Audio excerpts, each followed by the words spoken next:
Okay, children, now we are going to study the theorem 1 of this topic, increasing and decreasing functions, right?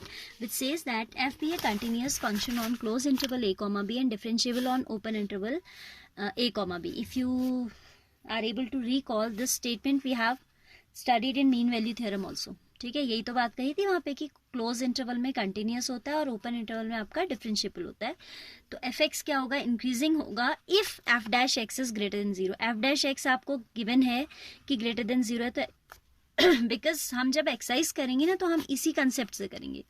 कहीं तो हम directly कर देंगे, like we'll show that for x1 if x1 is less than x2, fx1 is also, suppose we are able to show this fx2, then we'll say that this is strictly increasing. या फिर equality भी exist कर रही होगी तो we'll say it is increasing, but it is not means it is not applicable in all the questions. In most of the questions we have to take help of derivative. F dash x means the first order derivative. आप first order second order derivatives पढ़ चुके हैं ना. So in order to tell that function is increasing और decreasing we use derivative test also. इसको derivative test बोलते हैं, first order derivative test भी बोलते हैं. तो क्या कहती है थ्योरम, देखिए, f is a continuous function on close interval and derivable on open interval, then f will be increasing if f dash x is zero. It means अगर first derivative positive आ जाए तो वो फंक्शन इंक्रीजिंग होता है, and अगर ये derivative less than zero आ जाए तो फंक्शन डिक्रीजिंग होता है, and if it is equal to zero तो कांस्टेंट फंक्शन होगा. ये तो पता ही है आपको, है ना. That if first order derivative is zero it will be a constant function. If it is less than zero it will be decreasing. If it is more than zero it will be increasing, provided that F dash x is greater than zero in first part. We are doing the proof of the first part. Accordingly the proof of second and third you will do yourself. Proofs generally do not come in exams, but इससे आपका जो है concept थोड़ा up you will be able to catch the concept. That is why I'm telling the proof. ठीक है, proof of first part we are going to do. क्या हमें given है कि fx is continuous in closed interval and differentiable in open interval. What we are given that f is continuous in closed interval a comma b and f is differentiable in open interval a comma b. Also we are given that f dash x is greater than 0. f dash x क्या है, greater than 0 है, ये हमें मालूम है. The first two conditions imply that from the first two conditions from first and second we can say that there exists some c belonging to the interval such that f dash c is equal to fb minus fa होता था is equal to, अगर हम x1 और x2 पे बात कर रहे हैं, ठीक है, या यहाँ पे a और b लेके चल रहे हैं तो a और b लेके चलिए, fb minus fa upon b minus a. यही तो आपकी मीन वैल्यू थ्योरम कहती थी कि अगर फंक्शन क्लोज इंटरवल में कंटिन्यूअस है और ओपन इंटरवल में डिफरेंशिएबल है तो हमें एक ना एक c इनके बीच में मिलेगा, ठीक है, such that f b minus f a at least one c, there exists some c, it can be more than one also, at least one there exists always. f dash c equals to fb minus fa upon b minus c. ठीक है, अब देखिए आपको if you do cross multiplication fb minus fa, ठीक है, I have considered here a comma b is the closed interval, then obviously b will be greater than a. b आपका greater than a है, ये तो पता ही है आपका, है ना. So क्योंकि जब भी कोई इंटरवल लिखा जाता है इसी टाइप से तो लिखा जाता है, 1,2, 2,1 तो कभी हम नहीं लिखते.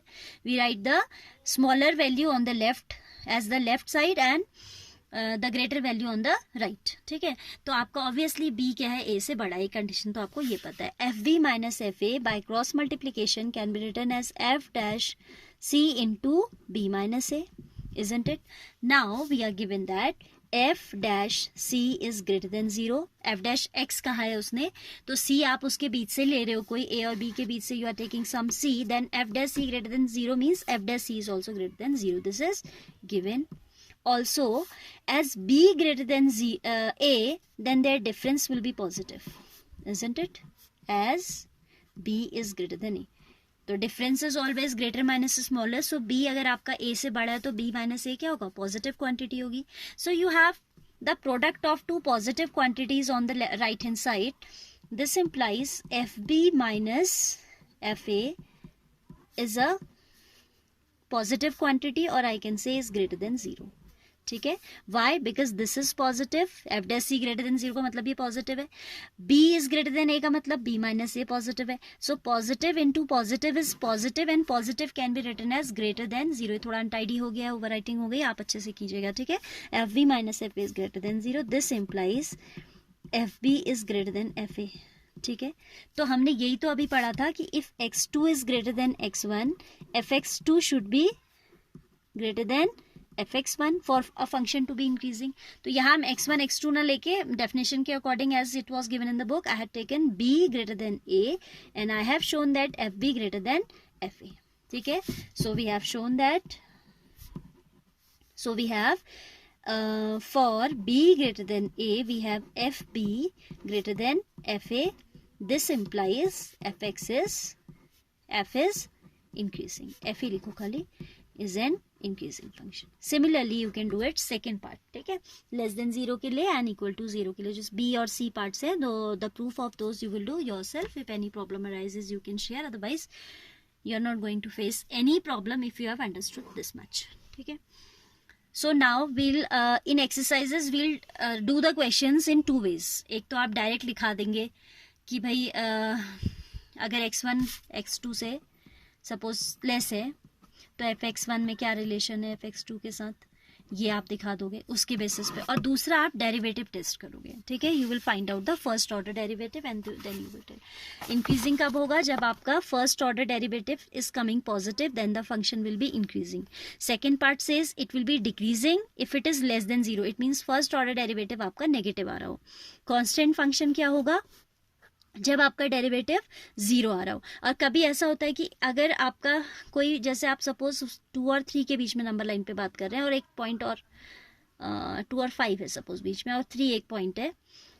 We are talking about the interval 2,5 और एक और पॉइंट हम ले रहे हैं and in this interval function increase कर रहा है, इन दिस इंटरवल डिक्रीज कर रहा है, तो उसको कहते हैं neither increasing nor decreasing. It will be more clear in exercise when we will do questions of this kind. ठीक है. तो कभी कभी क्या होता है कि एक पर्टिकुलर इंटरवल में ही फंक्शन इंक्रीज एंड डिक्रीज दोनों करता है. Like this example, this graph तो ये है कि कहीं इंक्रीज किया एंड देन डिक्रीज किया एंड देन इंक्रीज किया, और आप इसके क्वेश्चंस भी आगे करेंगे. ठीक है.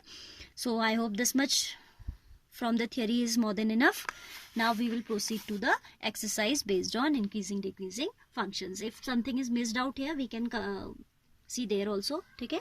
तो ये कंडीशन आपको रिमार्क्स में दी भी है. देखो, f is strictly increasing if f dash x is greater than 0. It is strictly decreasing if f dash x is less than 0, and it will be function will be increasing decreasing in R if it is so in every interval of R. तो आपको उसके सारे intervals के लिए check करना पड़ता है, या जो भी क्वेश्चन में कंडीशन दी होती है अकॉर्डिंगली वी डू. राइट.